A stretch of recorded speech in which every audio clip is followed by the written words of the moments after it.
I want you to listen carefully because this may undo a belief you've carried for years. At some point in your life, someone taught you that feeling deeply was a problem, that you react too strongly, that you think too much, that you should learn to let things go. So you tried, you suppressed, you adapted, and slowly you started treating your own nervous system like an enemy. But what if the problem was never your sensitivity? What if the problem was the environment you were trying to survive in?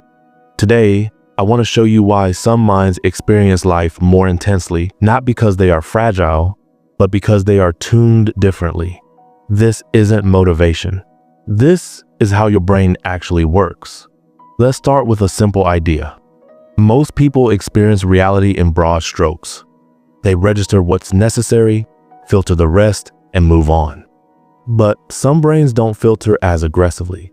They don't reduce the signal, they amplify it.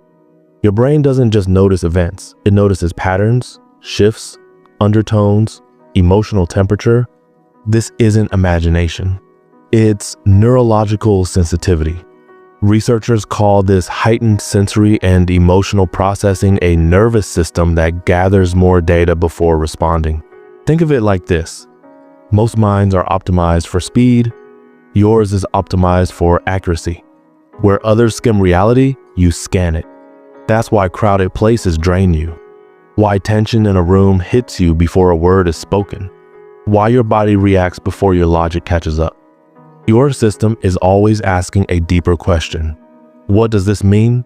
Now, here's where people misunderstand you. When you pause before responding, you're labeled hesitant.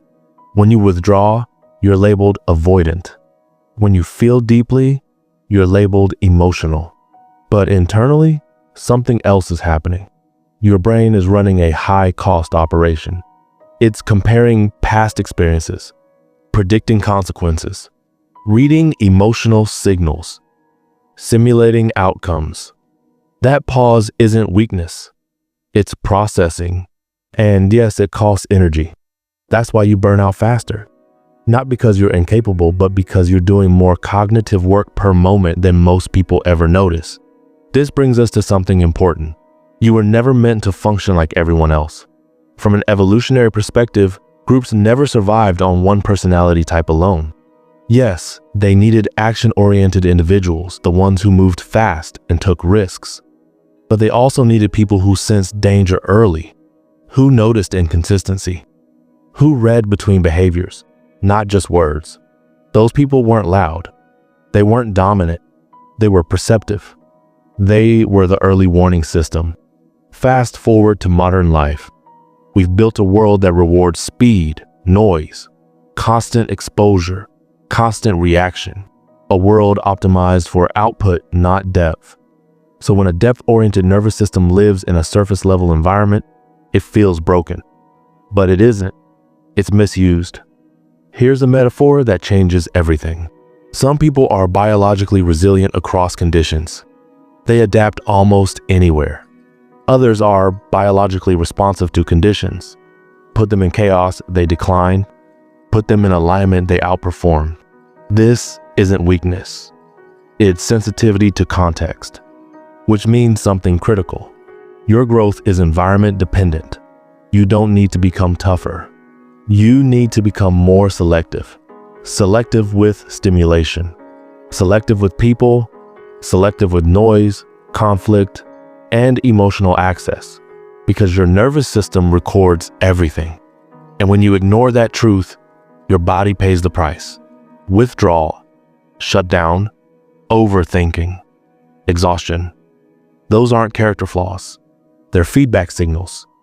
Your system saying, this input is unsustainable.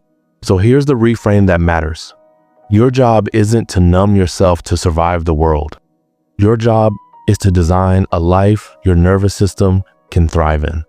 Boundaries aren't walls, they're filters.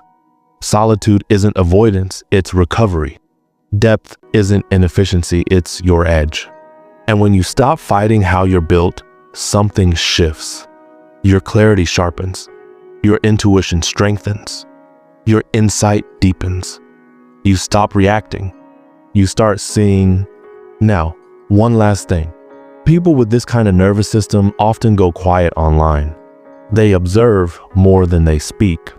They step back when others perform. To the outside world, that looks like disengagement. But psychologically, it can signal something else entirely. Self-containment. The ability to exist without constant validation.